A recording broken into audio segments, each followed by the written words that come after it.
Okay, so I'm going to show you guys this part to start with. So we're talking about dual angles, and so I'll give you an illustration of what it means. Very simple skill, so we're going to be doing two parts today, so we can see if you're following along in sector, we're a little bit behind, but that's fine, we've got plenty of time towards the end of the semester.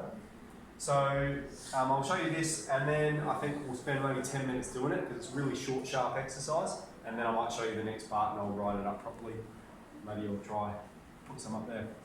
So these are the rules we're using. Here we've got them in degrees, here we've got them in radians. Okay? And all we're doing is we're finding the angles. Now you might remember, if we have sine theta equals 0.481, let me illustrate what that means on the Cartesian plane to you, on the unit circle. There's the unit circle. Sine theta is the y value, and so the y value is 0.481, so it's just below half. And so it's saying what are going to be the angles that make these points. So we're going to have theta 1, and we're going to have another angle that makes this point as well, which will be theta 2. Okay? And so the way we find them is we just go theta 1 is going to be sine of -1 of 0.481. We need to make sure our calculator's on degrees, okay? And the big hint for degrees is we've got this constraint, all right? Down here, we've got it in terms of radians, so we're going to make sure our calculator is set on radians. Remember, we're going to be using both of them interchangeably. So let's go, I'll just make sure my setting's on degrees. Yep, I'm good. And I'm going shift sine of 0.481. And I've got 28.75 degrees. All right, let's get in the habit of rounding to three significant figures, 28.8 degrees. Which means, so that's our first theta. So theta 2 is going to be 180, take away theta 1.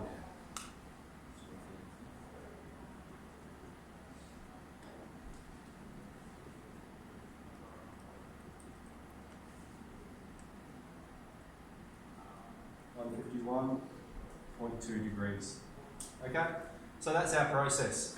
And so this angle here, to make that point, is going to be 28.8 degrees. This angle here, to get this point over here, is going to be 151.2 degrees. Okay, let's do it for tan, same process.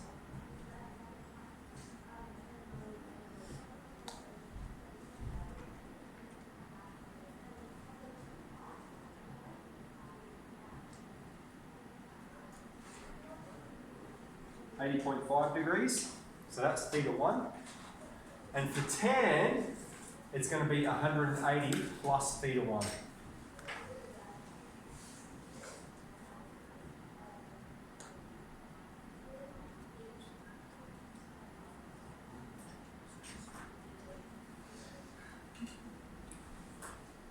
Okay.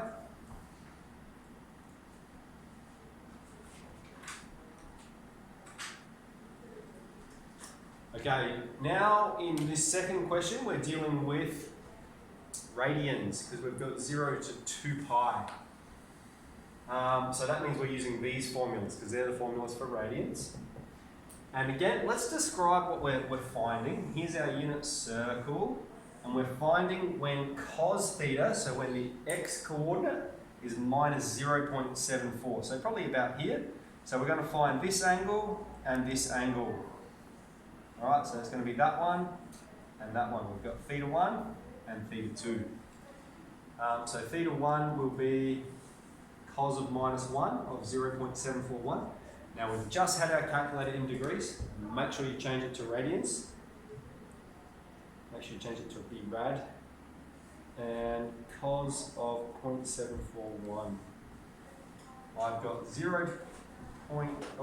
negative 0.741. I've got 2.405. Okay, so I'm just going to go over three significant figures while I'm doing this, and you'll see, particularly where we've got some questions where we're doing some decent rounding, I'm always just going to write out the first four numbers that pop up in my calculator. Alright, so it's not decimal places, forget decimal places, we do significant figures. So you just always write down the first four numbers that pop up, and then round it to three numbers.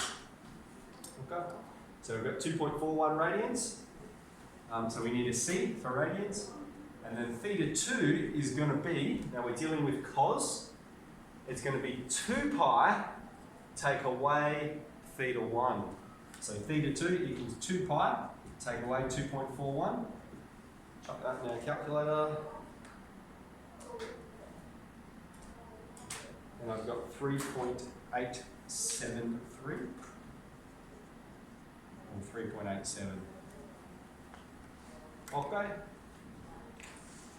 So I think we only need to do a few from here. I reckon we'll be able to crank it out in about 10, 15 minutes and jump on to 5e, which is a good exercise.